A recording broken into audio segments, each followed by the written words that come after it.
No spin, no bias, no censorship. I'm Dan Wootton. This is Outspoken Live episode number 181. And breaking right now, Nigel Farage has launched his most strident attack on Axe Reform UK MP Rupert Lowe, admitting there is no way back for the Great Yarmouth MP. He thinks he's going to be the next Prime Minister. He even said to a group of us the other week, I will destroy anyone that gets in my way. Well, I'm sorry, but I'm in the way. And to have said what he said just 2 weeks before nominations go in for the English County Council local elections to attempt to spread demoralisation amongst our thousands of volunteers who are out there getting ready really is a very, very bad thing to do. Now, this unseemly and highly public civil war is now clearly dividing the British right, with Nigel's commitment to a grooming gangs inquiry the latest hot point. Although, more breaking news this afternoon, because Lee Anderson has just gotten to his own bust-up, this time with that Brexit idiot Steve Bray. You just jump ship wherever it suits you. That's assault. You can't. Now, I've got lots of developments on this because apparently Steve Bray has now reported Lee Anderson to the police. So in my digest next, I'll cover the latest on this extraordinary row and reveal why I do think Farage is wrong to categorically rule out mass deportations, plus shocking new polling showing the damage that all of this is causing. Then, Father Calvin Robinson makes his first public comments on the Reform UK civil war. Also coming up on the show today, scheming Sturgeon quits politics as she is dramatically booed by Scottish women as JK Rowling once again owns gender extremists. And The Guardian becomes an international laughingstock yet again after making a humiliating apology for lying about Douglas Murray after blaming the brilliant commentator for last year's so-called riots after the Southport Massacre. Then, in the uncancelled after show on Substack, a major Netflix star and one of the Sussex's biggest allies turn on Meghan Markle over her with love disaster. Plus, we're going to reveal proof of how the Duchess of Sussex disrespected the late Queen. That never-before-seen footage tells you all you need to know. You can sign up to watch www.outspoken.live. Plus, of course, before the end of the show, we'll reveal today's Greatest Britain and Union Jackass 2. You can vote, by the way. You choose the Union Jackass every single day. Just head to the live chat if you are watching live on YouTube. And here are the nominees, as chosen by you. Angela Rayner, nominated by Richard McQuaid for putting the farms in even more peril. Big Ben protester Daniel Day, nominated by Becky Bongos, and it's pretty obvious why, right? And scheming Sturgeon, nominated by Mick Cass of the Dan Wootton Outspoken Club. He says she's now quit politics altogether. What is she up to? The results and your comments at the end of the show. But now, let's go.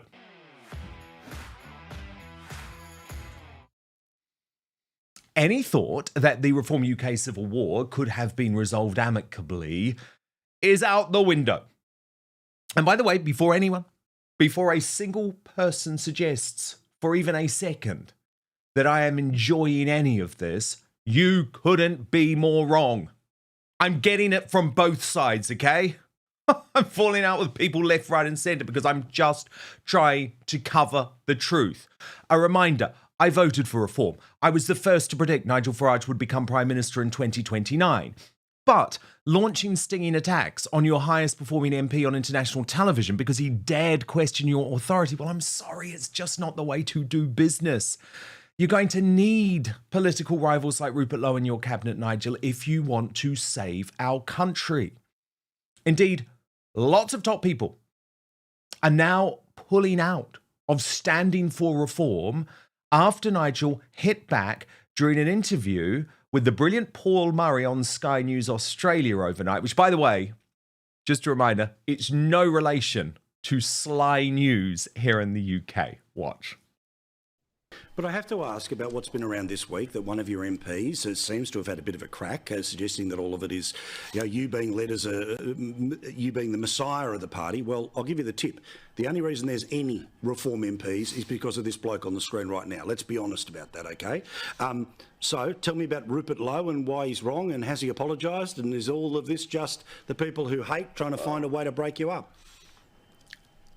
Well, look, he has done some good work as an MP, lots of written questions, a big Twitter X following. But I've been here before. You build something up and somebody else thinks they can do a better job than you. So I think it's no secret he'd like to be leader. He thinks he's going to be the next Prime Minister. He even said to a group of us the other week, I will destroy anyone that gets in my way. Well, I'm sorry, but I'm in the way.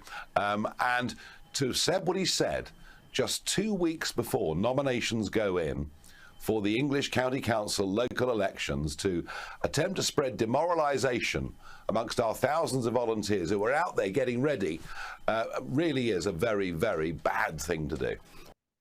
But then things got worse, because Rupert Lowe directly responded to that interview on X, writing, "It is incredible to hear Farage say these words. I raised reasonable concerns about reform and Farage's leadership style. The day after that interview was published, they smeared my name and kicked me out. We all know what is really going on, including Farage." And then a war of words on Elon Musk's platform ensued, because Rupert then went public with his outrage in regards to Reform's cancelled grooming gangs inquiry. He posted, "I will make a promise to you all today. I will hold this inquiry into the Pakistani rape gangs. I will source the funding. I will make it happen. Plans are already underway. Reform and Farage failed to do so. I will not, and when I make a promise, I keep it." Now, that really annoyed Nigel, who responded even more furiously. "I have fought against the rape gangs for over a decade. For Rupert Lowe to say that I tried to prevent him talking about it is monstrous. He told Lee Anderson he would slit the throat of the Reform Party. Lowe is out to cause damage and should be ignored by our supporters." And within hours, Nigel had declared the inevitable to the Daily Telegraph. Regardless of the results of any inquiry or criminal investigation, there is no way back for Rupert, who he claimed is out to cause maximum destruction and damage. And then the ideological split between the two men was laid bare when Nigel responded to a claim that Rupert had made in my exclusive interview from earlier this week. So let me first show you what Rupert told me.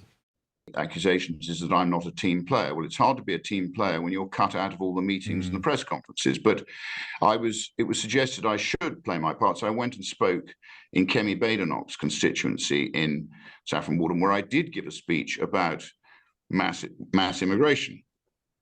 And I was told that I should downgrade my speech from mass deportations to deportations. I was also asked to amend it in another way, which I refused to do, but I did downgrade. I took the mass deportations out. So I don't know whether this was the issue. I don't know what the reasons for this are, but I'm a man of logic, Dan, and I can't see any logic to the decision that the party made. And I don't in any way subscribe to unchristian behavior in terms of making complaints 3 months after when you should have made it at the time. But as I say, Nigel is no longer holding back. He responded to the Daily Telegraph in the past few hours, saying, "I've campaigned strongly on this for years, and it's a completely false assertion. The idea you can deport whole communities who have British passports is just not possible under British law and never was." Furthermore, his speech in Essex that he talks about What I stopped him was using was the word repatriation. I told him not to use the word repatriation as well as mass deportations because I thought, and here are the key words, it was a very grave, dark, and dangerous use of language. This is all an attempt not just to damage reform, but to get Elon Musk thinking that he's the good guy. So this is now not only a personal split between the two most popular men connected to Reform UK, it is also a very political debate about whether the popular Donald Trump policy of mass deportations is actually practical here. I think it is. And there is a lot of distortion going on about exactly what Rupert Lowe has really been calling for. But without any doubt, none of this is good for the devastated reform base. And even though the headline polling remains strong, look at this latest, with Gwen Towler suggesting I was expecting far more of a dip, a salutary reminder that Twitter isn't live. And I agree with that, but it doesn't quite show the whole picture, which is that according to YouGov, Nigel's unfavourable rating is now up to 23% from 12%. And in terms of Outspoken viewers, our family of viewers, you're obviously the most important thing to me, over 50,000 of you have voted in our poll on YouTube, and the results are also worrying for reform, given its seemingly irreversible war with Rupert. I asked you who you want to be leader of the party. 34% of you said Nigel Farage, but 56% said Rupert Lowe. Now, Father Calvin Robinson.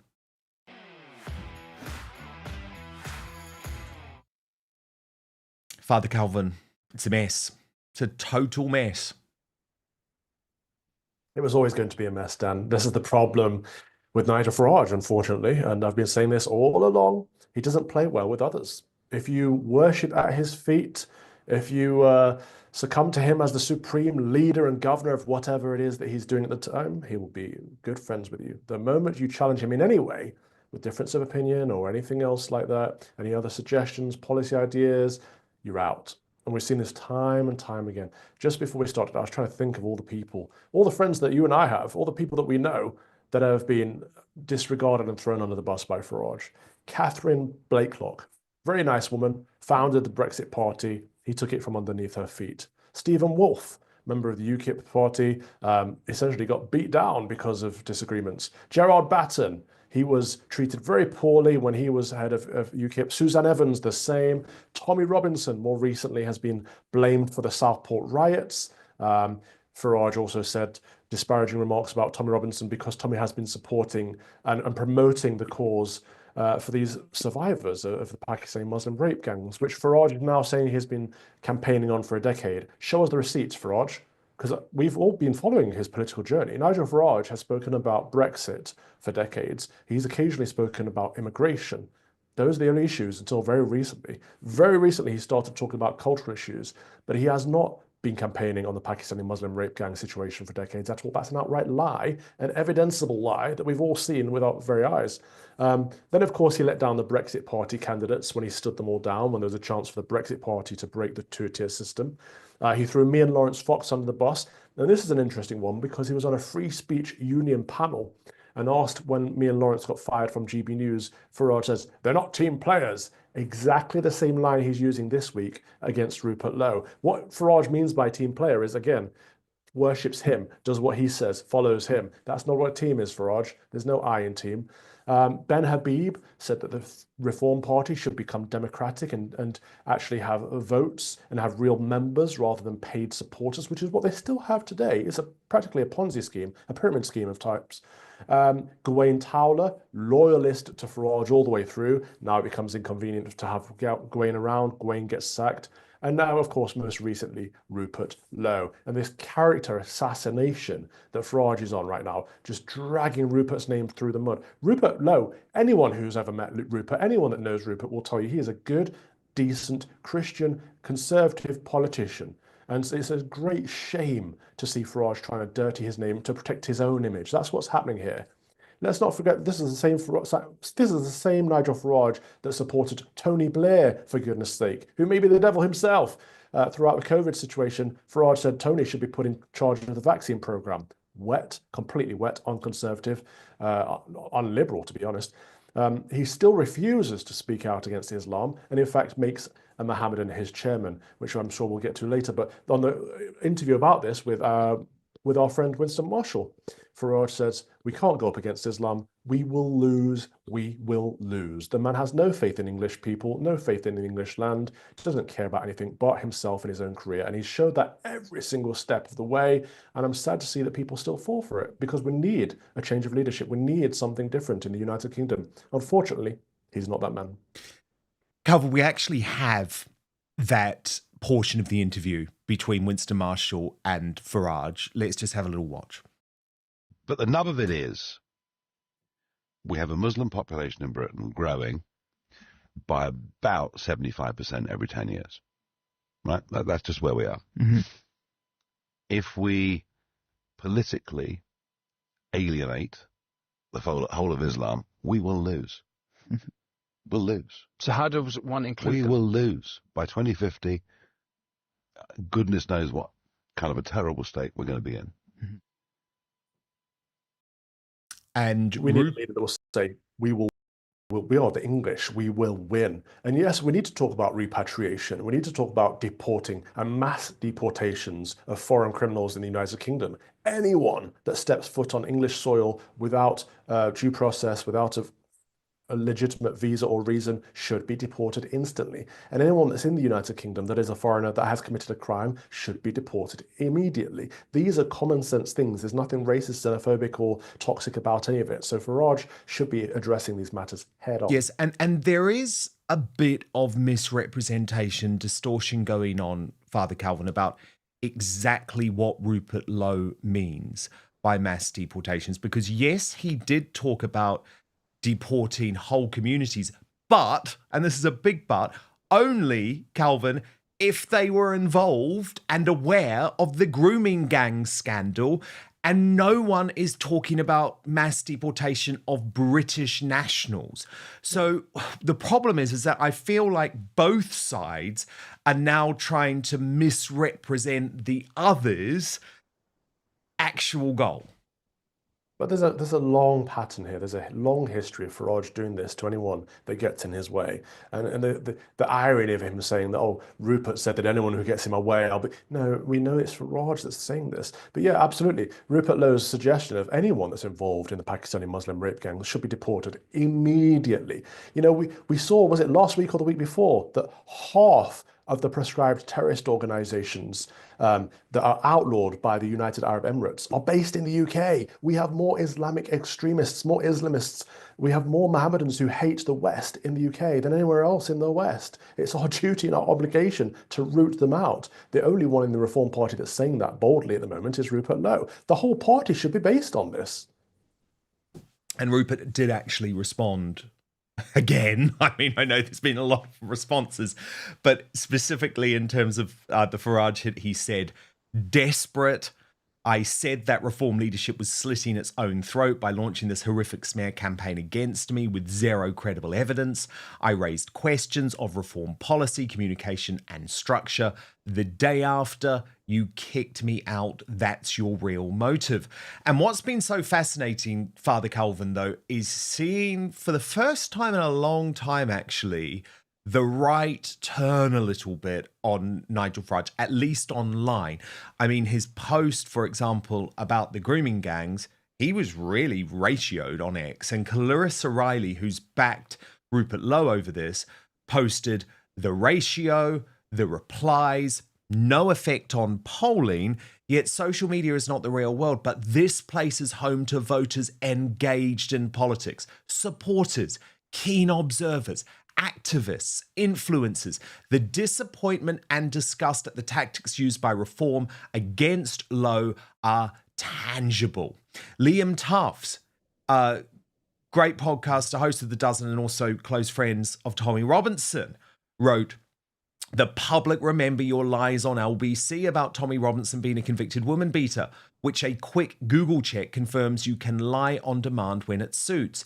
People will know you're at best twisting truths here to denounce Rupert. No one's fooled. Lies. And Calvin, look, I do understand people who say X isn't the real world.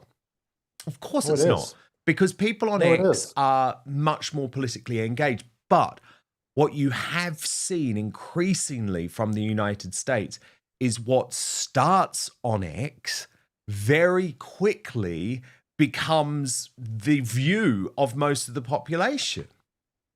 Yeah, X is the real life. I think it's the left that have been saying Twitter's not the real life for so long. X is the real life. It's representative of being ahead of the curve. So what we see on X is mirrored in real life. Absolutely. It may be slightly in advance, but you're right. Most of these people are politically engaged.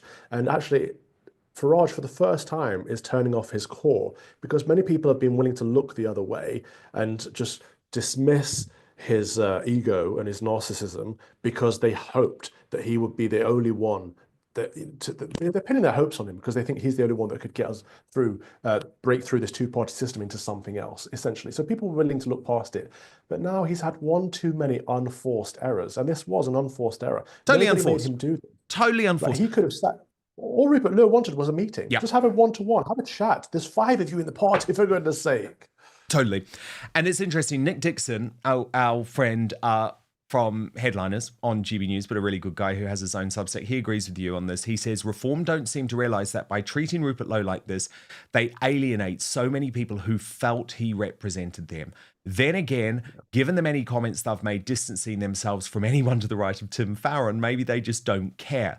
It's not noise or an echo chamber when you try to kick out one of only 5 MPs, especially one as popular as Rupert. But you know I'm trying to be very balanced and look at both sides of this as always, Father Calvin. So when Nigel was asked about falling out with everyone, which is something that you agree with, here was his response. I don't fall out with anybody. They fall out with me. You know what? Most of the team that I work with in this party are people that have been around me for over a decade. I am a team player. I do work with people. I do it for the long term. Your political biography is strewn with roadside political corpses, people you've fallen out with. I don't fall out with anybody. I just get on and do what I do. They fall out with me. So Father Calvin, Nigel's saying he doesn't fall out with anyone. Well, I mean, evidence would suggest otherwise. You can call it, you can say it's they that fall out with me, but at the end of the day, there's a fallout. And quite often it's the other person that ends up, as the interviewer said, as roadside political, collateral. This is exactly the problem. It's never Nigel Farage's fault. He's never in the wrong. Have you ever heard Nigel Farage apologise or admit guilt for anything? I'm trying to think. I don't think I've ever seen him admit to being in the wrong. That's a massive, massive weakness for a leader. Yeah, I'm trying to think if he has. I've watched many interviews with Nigel. That's interesting. I'll look into it. If anyone knows, let us know in the live chat. Absolutely fascinating. Breaking right now, the Reform UK drama just exploded in a physical bust-up at Westminster between the party's chief whip, Lee Anderson, the man who somewhat awkwardly is leading the investigation and the charge against the axed MP Rupert Lowe, and Steve Bray. If you don't know Steve Bray, by the way, he is the anti-Brexit lunatic, a very bad man. I do not think for a single second that if you're in Westminster constantly being hollered by this guy, you probably want to punch his lights out. However, given the context of everything going on with Reform UK at the moment, given these very high standards that are being placed on Rupert Lowe in terms of a police investigation into a verbal bust-up, hurty words that he apparently threw at the party's chairman's ear, Yusuf, some folk might think that this physical altercation between Lee Anderson and Steve Bray is very badly timed. Now, here's what I can tell you in terms of the breaking news. I am told that Steve Bray has now made a complaint to the police against Lee Anderson, claiming that he assaulted him. Now, I want you to watch the video so that you can see the full context of what went on. You're a liar, Anyway. you're a cheat, Anyway. you're a coward, and you're a charlatan. Anyway. And the Reform Party, you just, you get stop shouting. rebadged. You're like a bully. You're like a bully. No. By the way, have you got a job yet? I'm self-employed, I pay tax No, too. mate, you're unemployed. No. You keep getting your words mixed up. Self-employed. It's unemployed. Them follow me, loser. It's, what you are seeing is you're a scrounger. Am you're I a parasite, now? Oh, and yeah, You're a drain yeah. on the public finance. You're a Well, you'll be coward. able Are to you prove saying that. I'm on You are a benefits? man of interest. Are you to saying the I'm on DWP. benefits? Are you saying I'm on We benefits? don't know. Man of interest, DWP. This Anyway, is an why don't you MP get- lying Let's through calm his calm teeth. down. Anyway. Who votes Nice for bit. idiots like this? Who Who for votes you? for idiots Who voted like for you? you? About 500 people. How many parties have you been in, Lee? You just jump ship And we're wherever it gonna talk, suits you. Guess what? That's assault. Hands up. You can't. No, he went for me. Look, he just went for me. No, he did. He did. Now this is the easy option. You need arrested. You're a coward, a liar, a cheat. It's on camera. It's on camera. Now, look, I have to completely agree with Lee Anderson. Steve Bray is a menace on society. Get a haircut and get a real job, you absolute loser.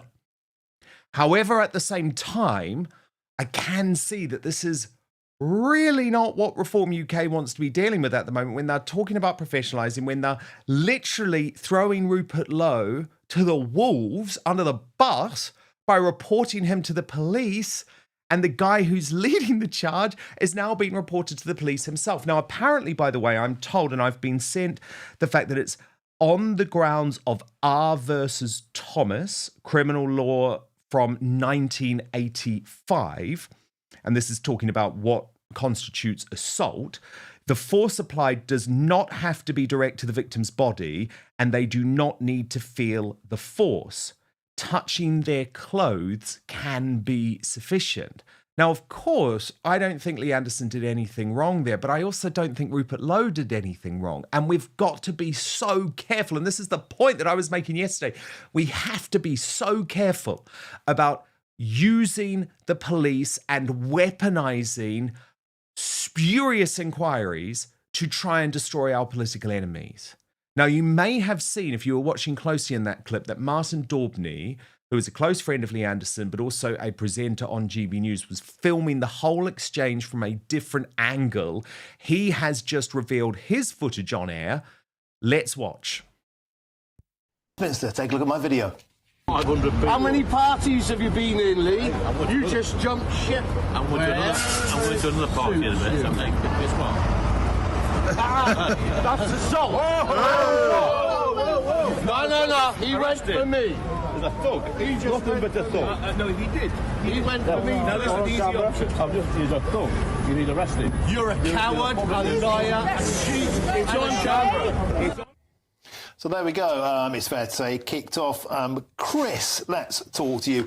I was there. I was at PMQs with my colleague Nigel, walking back with Lee Anderson across Parliament Square. Lee was going to a meeting down towards Downing Street. He was spotted by Bray. Bray was on his PA, shouting across for everybody to hear that he was a coward, a thug, a thief, and he intercepted Lee when they crossed, and then it was man bags at dawn. What's your take on all this? Well, really, I mean, Steve Bray is a campaigner. He's been outside Parliament on Wednesdays playing his eclectic choices in music, protesting about Brexit. One song called Zombie. He plays a revolutionary song. He plays a pastiche of other songs, often mocking the Tories and the rest. So there he is down the screen now, winning his Stop Brexit hat. I did note how Lee Anderson looked at your camera before he went for the hat. I think he wanted to check you were filming. Now, I've been. And I can tell you that Rupert Lowe has now weighed in on this increasingly messy situation. He's just posted on X, following swearing at a parliamentary security guard. This is a pattern of bullying and aggressive behaviour from Anderson. I look forward to seeing how Reform deals with this concerning development. And Father Calvin Robinson This is the issue when something like this scandal is used by Reform UK to try and weaponize the justice system, then they have to live up to those standards. And certainly it's something that we both felt when GB News threw us under the bus for completely spurious reasons. Everyone could see those reasons were completely spurious. And then has allowed lots of other behavior far, far, far worse to go on unabated because the mainstream media didn't pick it up. So there's lots to cover here, but firstly, do you think Lee Anderson did anything wrong? I think we can both agree that Steve Bray is a complete menace to society, a loser, someone who annoys everyone. But in the context, do you think Lee did something wrong there? Not a thing. Steve Bray is a menace. He's not a very nice person. He is always out there screaming and shouting at people. He harasses me every time I walk past, but I haven't been tempted to steal his hat.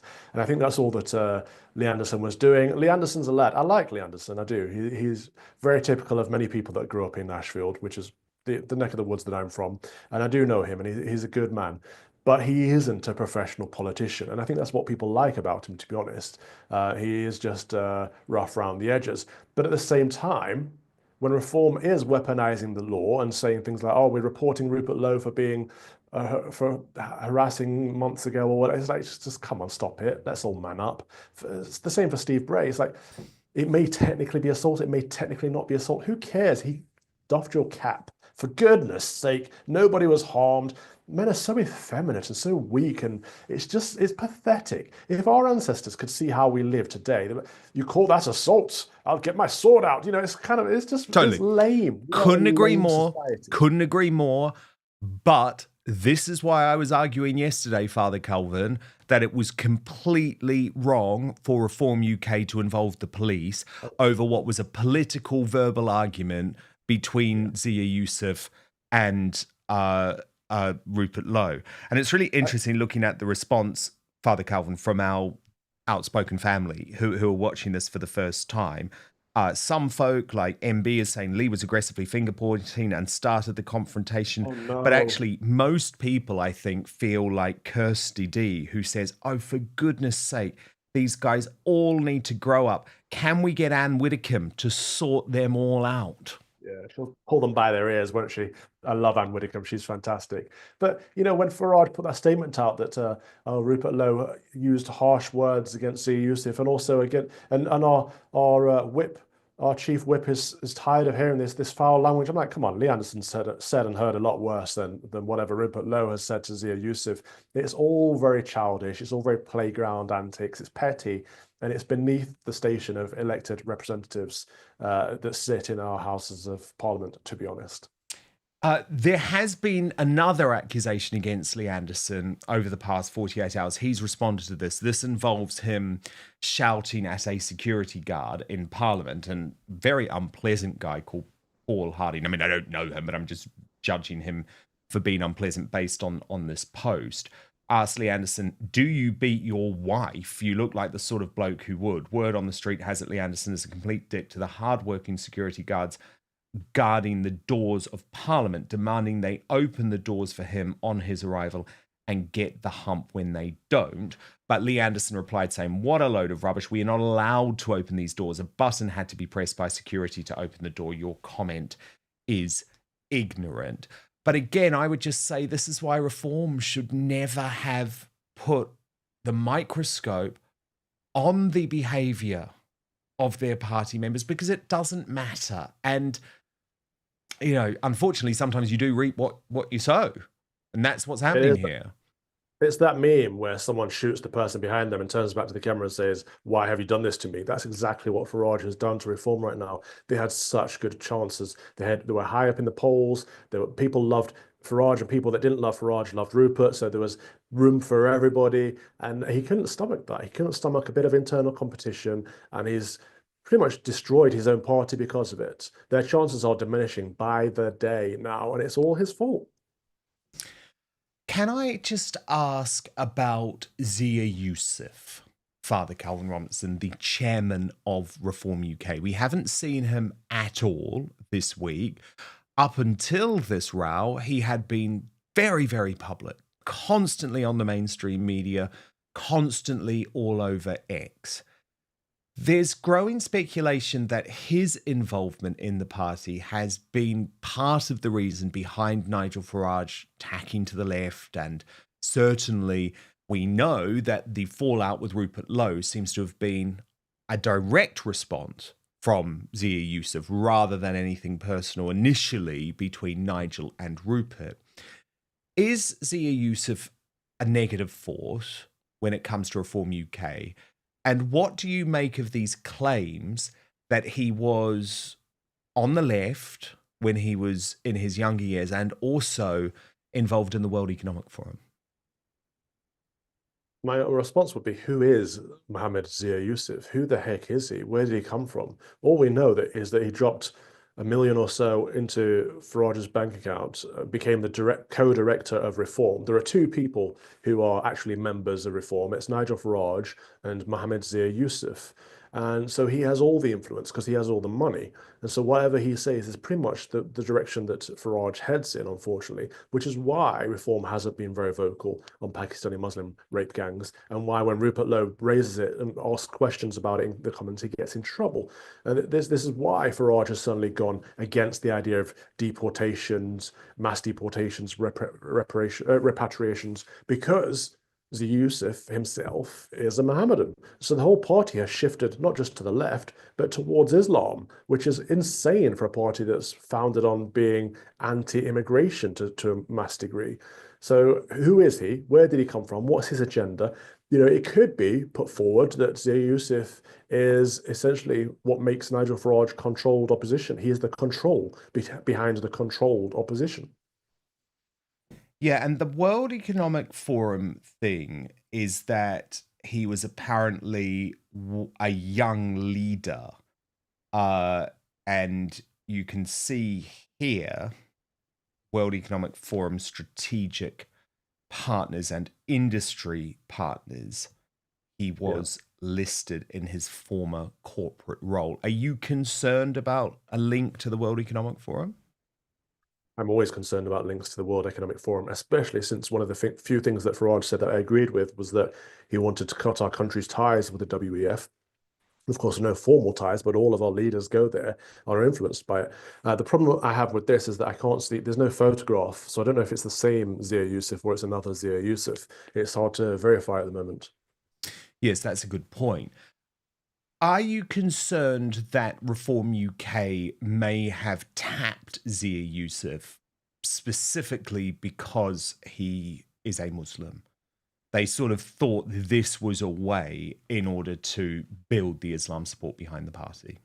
Obviously, the fact he had a whole load of money and had just chucked in £200,000 and was very articulate was also part of it. But you know what I'm saying, right? Yeah, no, I don't think it was a diversity quota thing. I don't think they thought, let's get a brown man to be chairman and then we can't be called racist anymore. Some people will see that. I don't think that was it at all. I know that Farage had been going around cap in hand for a long while, because I know some of the people he's spoken to begging and trying to take money from other people. So I think he was just happy to find someone that was willing to back him. And it's backing of Reform. It's backing of Nigel Farage rather than backing of Reform, isn't it? Really, because Farage is Reform, and this is the problem we're seeing, that it's just one person. If it wants to stand a chance, it needs to become bigger than just Nigel Farage. But he won't let it. That is what's interesting, because certainly when you look at Zia Yusuf's role on social media, he's like the number one hype man for Farage, which I guess is the role of a party chairman. But you could argue that he should have also been hyping Rupert Lowe. However, according to my interview with Rupert, from the day of their bust-up, which was in mid-December, all of Reform UK's accounts stopped posting anything from Rupert whatsoever. And he was also uninvited from party events, from press conferences. It just looks very bad, doesn't it? And the thing is, the people who are let down the most are the voters. because the voters are crying out for something different, for someone different, to give them a chance to believe in democracy again in the United Kingdom, which seems like it's been lost for the last 2 decades. We have no hope democratically, no hope diplomatically, and reform, we're giving people a little glimmer of that hope. And now that's been dashed for many people. So Nigel Farage, Yusuf, and to some degree Rupert Lowe need to apologise to the British people, because all of this petty spat is beneath them, and they're letting the people down. Breaking right now, scheming Sturgeon, the woman who destroyed Scotland and actually almost destroyed the rights of women forever, has quit politics. She will leave Holyrood as the most destructive Scottish politician in history. And while we are not able to say much, just remember, this woman remains under police investigation. And it's really not a surprise that Sturgeon has decided to walk off the stage, given the response to her at the weekend when she was booed by hundreds of ordinary Scottish women on International Women's Day because of her absolute destructive policies, which, let's just remember for one moment, saw a man, a rapist, put behind bars with biological women. Watch.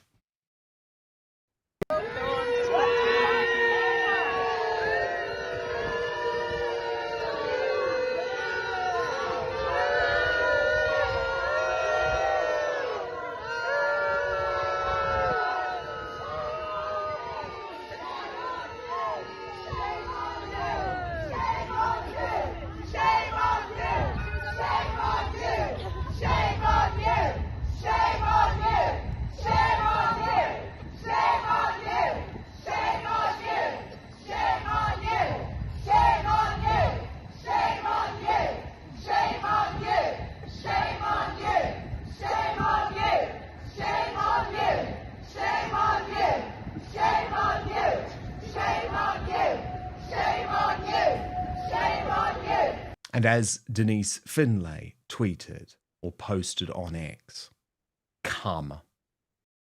And Father Calvin Robinson, it's fascinating, isn't it, that the hill scheming Sturgeon chose to die on was over claiming that men can be women, putting women at huge risk.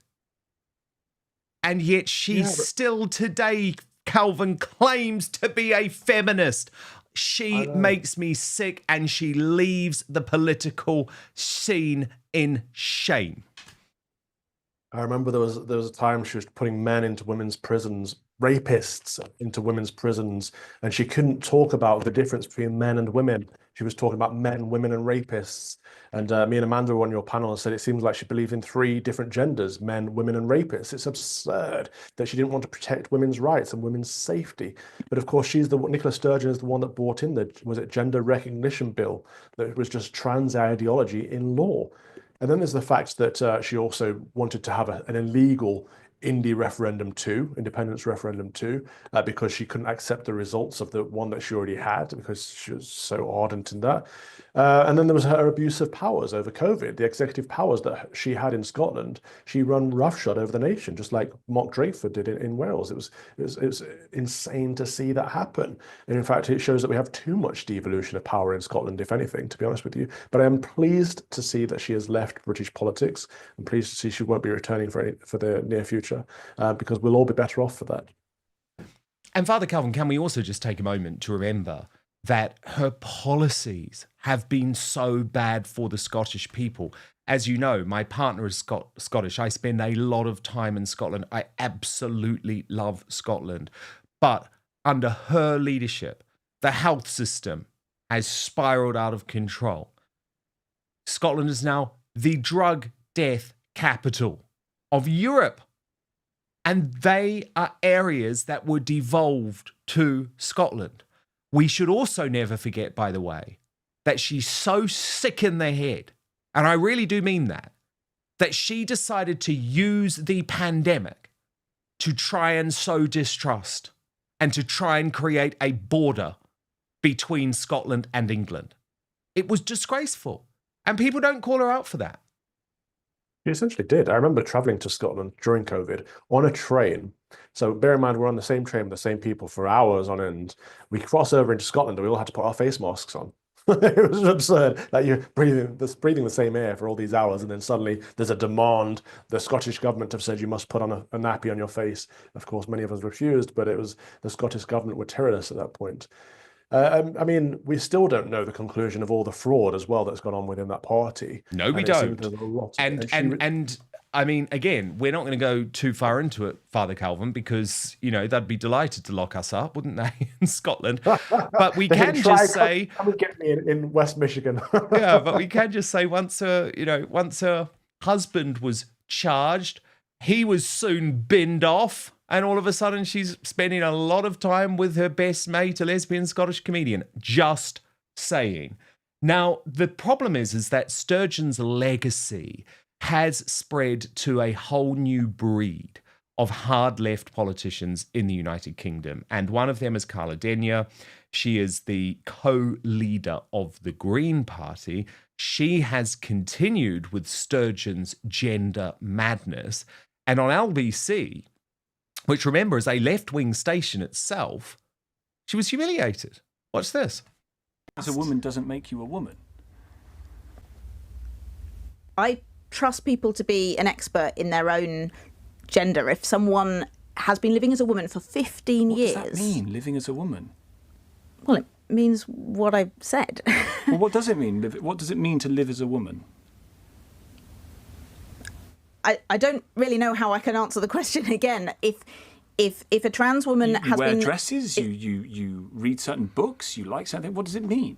I mean, not every woman lives wearing a dress, not every woman wears makeup. No, indeed, and that's a much larger question about kind of gender discourse and feminism more widely. But my point is that if someone is a woman, has lived as a woman for many years, needs support because they've experienced misogynistic abuse, I want them to be able to access that support. It's as simple as that.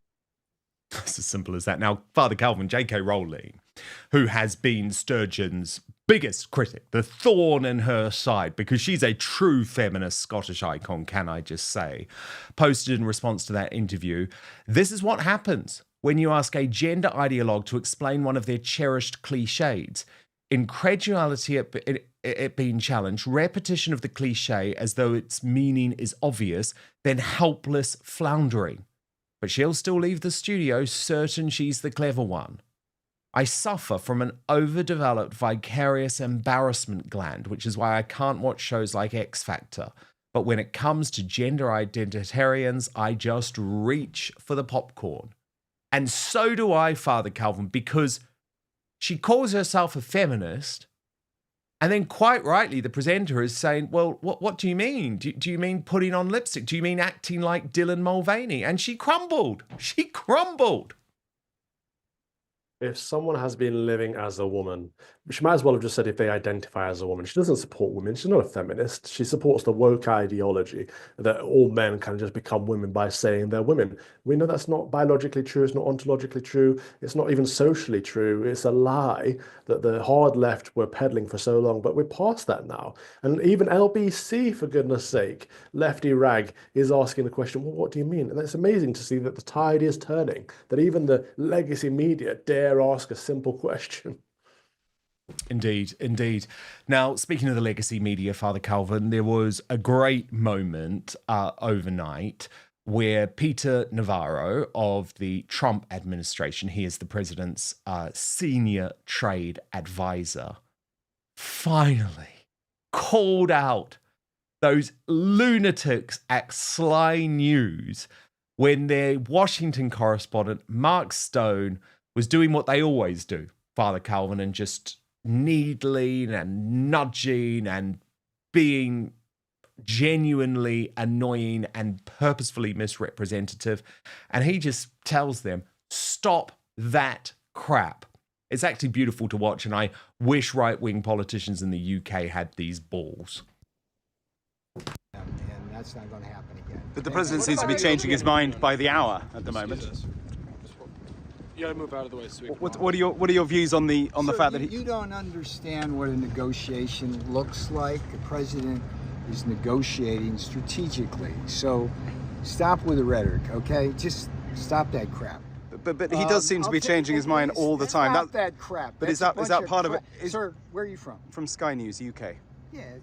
May I ask you? Yeah, but why is that? Why is that? It's a fact that he's changing his mind every single day. It's a negotiation, my friend. Right. So he doesn't mean it. So it's all part of a negotiation. And it's causing havoc to the stock markets. It's not causing havoc. Well, it is. They are tumbling. Okay, Mr. Navarro. I'll take other questions. But do you back up, Mr. Navarro? Can you I'm allowed to ask questions, aren't I?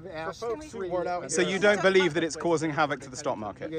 Here's what we can do. I can either stay here and answer questions, and you can be civil about it, or you can hector me like this. So stand back, get that thing out of my face. You've had your chance to ask questions. I just loved it. I loved it. And you could see, as soon as Mark Stone said Sky News UK, you could see Peter Navarro is just like, yep, totally. We understand. Mainstream media scumbags. Yeah. And you're absolutely right when he said, well, I wish we had right-wing politicians like this in the UK.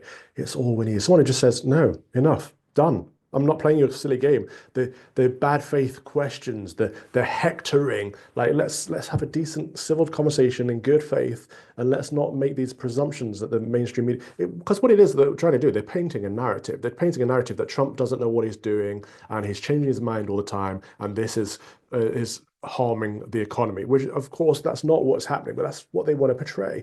And their job isn't to portray a narrative. Their job is to get the information out of Navarro and get it out to the public, to make their minds up. But these right-wing politicians in America see through all this, and they're able to just stand up and say, well, no, don't want to play that. We need people like that in the UK, we really do. Very good point. Father Calvin Robinson, stand by. Douglas Murray, the great Douglas Murray, has just had a massive victory, and in the process, he has completely humiliated The Guardian. You're going to want to watch this because I'm about to humiliate The Guardian too, and I'm just rubbing my hands with glee and excitement.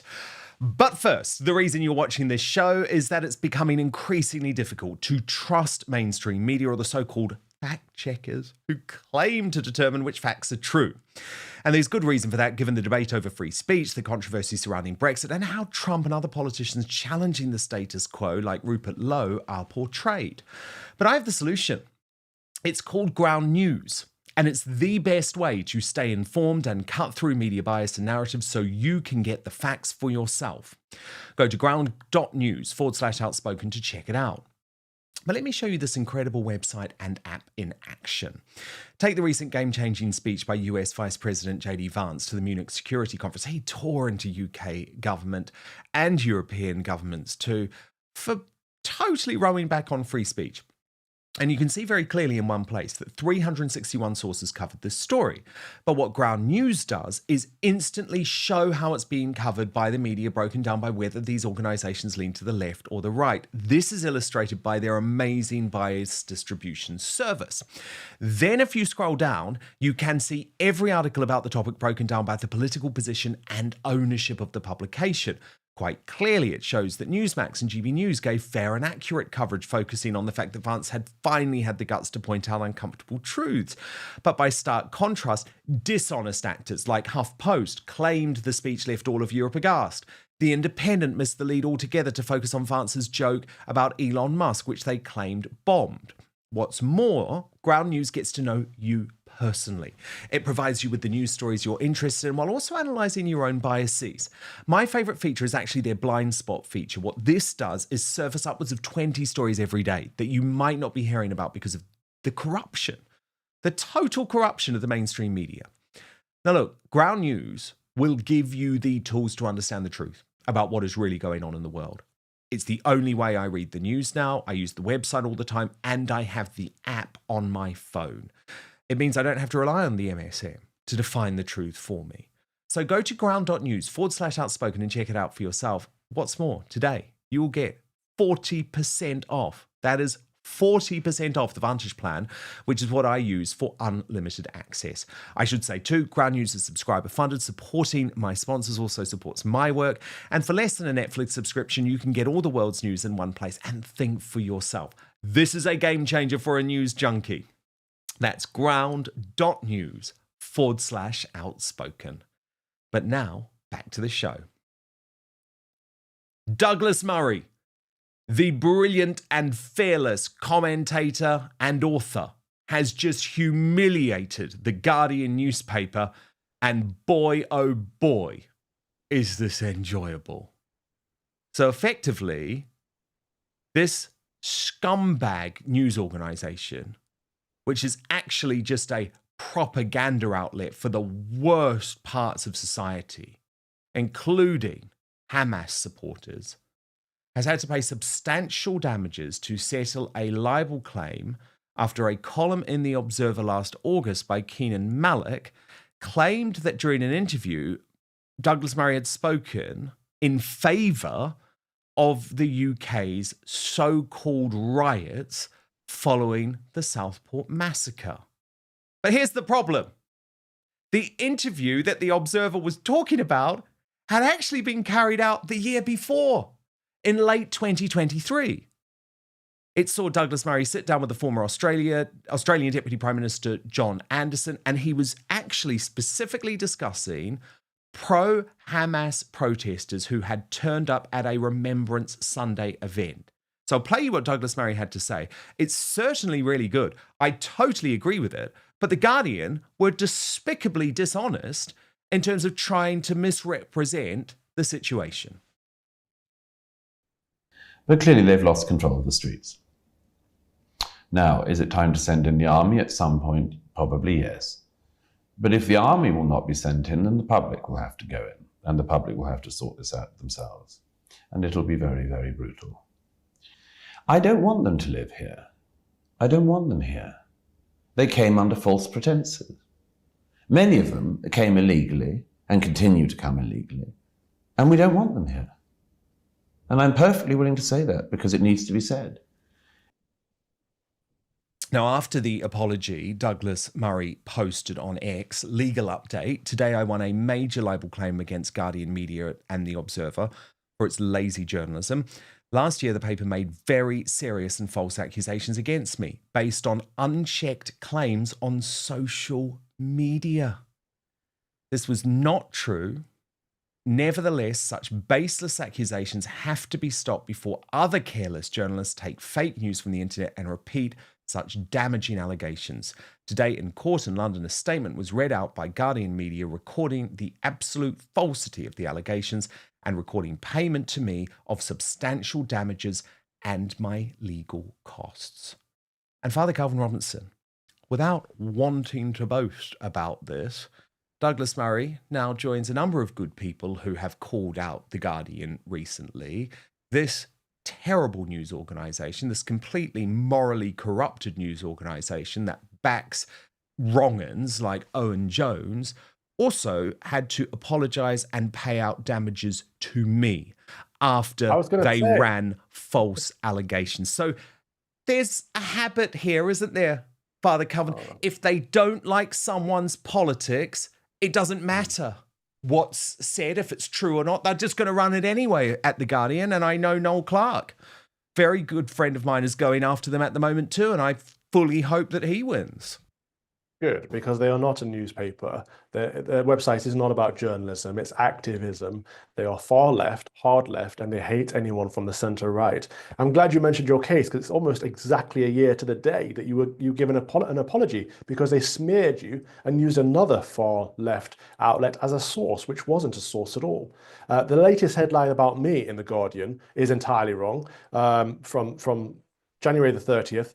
Michigan priest defrocked after making apparent Nazi salute at anti-abortion summit. I'm not a Michigan priest. I'm an Englishman. I wasn't defrocked.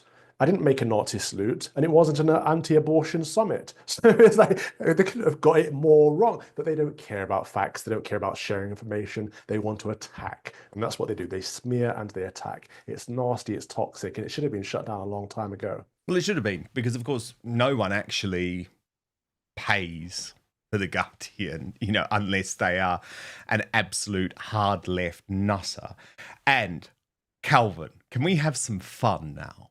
Because the brilliant Basil the Great on X has put together the most loony Guardian headlines in recent memory.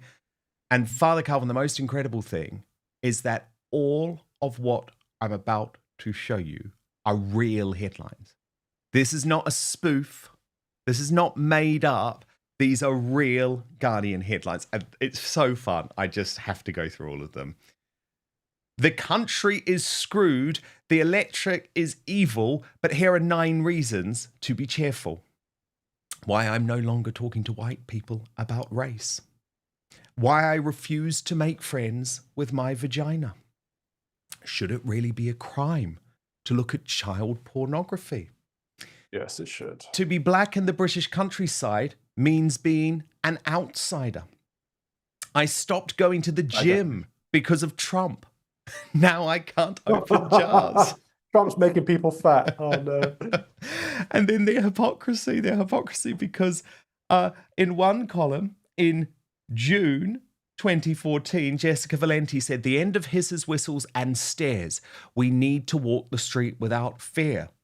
Then in July 2015, men rarely catcall me anymore. I hate that our culture makes me miss it. In the architecture section, Calvin, upward thrusting buildings ejaculating into the sky. Do cities have to be so sexist? One of their quotes of the day from Dennis McShane, the former Labour MP for Rotherham, explaining why he failed to investigate the city's child sex abuse scandal. As a true Guardian reader and liberal lefty, I suppose I didn't want to rock the multicultural community boat. That says it all, doesn't it, really? That's the problem right there. From Owen Jones, how can a man be too straight to recycle? From Tracy Van Slyke, Thomas the Tank Engine had to shut the hell up to save children everywhere. From Philip Hoare, Britain has spoken and chosen a vicious, murdering bully as its national bird. I love the Robin Redbreast. From Awa Madawi, men are less likely to wear masks. Another sign that toxic masculinity kills. I mean, I have to say one of the best decisions of my life was never wearing one of those face nappies. The same woman, why Ivanka Trump's new haircut should make us very afraid. Then Jessica Valenti was back saying, not all comments are created equal. The case for ending online comments. Let's just ban them at all, Father C, because they don't agree. If they're not going to say what I'm saying, I don't want them to speak at all. Oh, our friend Robin D'Angelo, you know, who led the race division movement. White people assume niceness is the answer to racial inequality. It's not. Dexter Thomas, don't unfriend your racist Facebook friends. Teach them. Stephen W. Thrasher, the Whiteness Project will make you wince because white people can be rather awful. Rose George, what if men had periods? It's a question still worth posing. Paul Coombs, I created the ISIS dildo flag at London Pride to start a dialogue, not get a laugh. Quinoa, good, evil, or just really complicated? From Zoe Williams, are you too white, rich, able-bodied and straight to be a feminist? Matt Seaton, yes. The trouble with cupcakes. Nanjala Nayabola, why don't Africans make wildlife films? Ingrid Newkirk, fish, they're just sea kittens. And Nadia Tolokonikova, Van Gogh is turning in his grave at the harsh just stop oil sentence. I know because I spoke to him. Oh yes, that's that Satanist. Oh, awful. They're mad. I mean, like literally, this is madness, right? I will say though, I am too straight to be a feminist. I am too straight to recycle. So they have a point there. I mean, It's like ludicrous headlines. And too masculine to wear a face nappy too. But the fact that they contradict each other with their hypocrisy as well is absurd. Even the same writers years later, it's insane. Of course, no one believes any of this stuff. It's just lefty hogwash that they peddle, and it disrupts our nation. Let's stop buying. I don't think anyone buys The Guardian, do they? I think it's all subscriptions to lefty organizations. But let's stop supporting them, for goodness sake. Let's let them die away. Yeah, I mean, absolutely, and they are, which is the good thing. Father Calvin, there's been some other loony lefties going wild this week. Let's start with one of our least favourite people in the world. I'm pretty sure you agree with me on this one. That total weirdo and loser, Femi Olawale, who hopefully is going to be sued by Rupert Lowe for this. And in my opinion, actively choosing to put convicted woman beaters into Parliament makes you just as bad as any woman beater. That's the Reform Party. They are all literally wrong-uns. Like, this is reason 374 why I consider anybody who supports the Reform Party to be scum. Because they only have 5 people, every single one of whom has proven to be a horrendous person in and of themselves, and that's on top of the fact that their main policy, because they were created as the Brexit Party, they've admitted is making people poorer. So they are a party that is actively, morally and economically driving this country into the fucking gutter. This story is obviously going to blow up and last a few days because Rupert Lowe and Nigel Farage are clearly at war now, but I'm Femi. Make sure you follow F Politics so politics doesn't F you. No, never. I would never follow him. Oh, wow, I didn't know he was still a thing. That's sad to see. Still hasn't bought a new t-shirt. And it smells as well. But no, I mean, he's not a good journalist, but that wasn't good journalism. What was that? There was another attack. This is what the left do. It's just constant attacks at people. Reform have been trying to do some good, and it is all falling apart, unfortunately. But to say they're all woman beaters, and it's just absurd. And I hope Rupert Lowe does sue him. Yeah, indeed. Well, I did ask him about it earlier in the week, and he said it's with his lawyers, and if they have a realistic chance of winning, he will. And then, Father Calvin, let's wrap with that equally awful Sadiq Khan, who thinks it makes sense to get all of London protesting against the serving president of the United States of America. No, I think we're living in unprecedented times. In my adult life, I've not seen what I've seen in the last few years. Russia invading Georgia, annexing Crimea 3 years ago, again illegally invading Ukraine. What does Russia want? Russia wants the USA to be disentangled from Europe, to leave NATO. Russia's pleased we've left the European Union. And so I welcome what Keir Starmer's doing as our Prime Minister, being really close to Europe and the EU and being really close to USA as well. And I accept when the government says it's in the national interest for President Trump to have a state visit. Me personally, look, my views on President Trump in his second term haven't changed. And I'm sure you'll see when President Trump comes to the UK, Londoners and Brits exercising our right of freedom of speech and freedom of protest and letting our views be known. You didn't want him to come last time round. Well, I think my views on President Trump are known by everybody. They've not changed in his second term. And unlike the views of Vice President J.D. Vance, we do in fact have free speech in this country, which includes the right to protest. And I expect you'll see Londoners and those across the country letting their views be known loud and clear if and when President Trump comes. We'll tell that to Peter Lynch, Father Calvin Robinson, that we have the right to protest. Oh, there's no free speech. But actually, we can't tell Peter Lynch, can we? Because he's dead, died in prison. Well, at the hands of the government, essentially. There is no free speech, but I mean, where he's consistent, at least, the Mayor of London, is that at least he's saying, look, I still don't like him, which is opposite to the hypocrisy of David Lammy and Keir Starmer, who were kissing his feet the last time that they saw the president. The president's the only one that wants peace in Eastern Europe. Yep. And everyone else seems to want a war, and they hate him for it. It's bizarre. I can't understand what the motivations are. Truly sick. Truly sick. Father Calvin Robinson, well, what a week. What a week it has been, but so great to have you here, and we will speak again next week. Now, I'll get to our Union Jackass and Greatest Britain in just one moment. First, though, some comments from you. Lots of you commenting on the whole bust-up between Lee Anderson and Steve Bray. Kim Thomas writes, that's not the first time that Lee Anderson kicked off with Steve Bray. In the past, he actually took Bray's hat off and put it on his own head.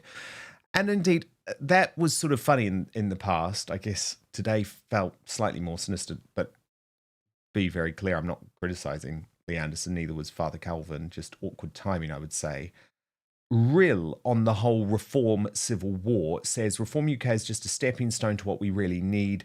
It's good this happened now and not in 5 years' time. So Rill seems to be advocating for the launch of a new party. Lots of people saying that. Of course, Macron in France popped up and was president within about a year. So it is possible. It's not impossible.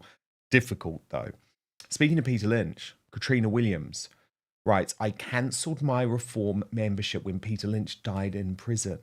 Reform were silent. And John is very fair on this. He writes, Nigel has messed it up again.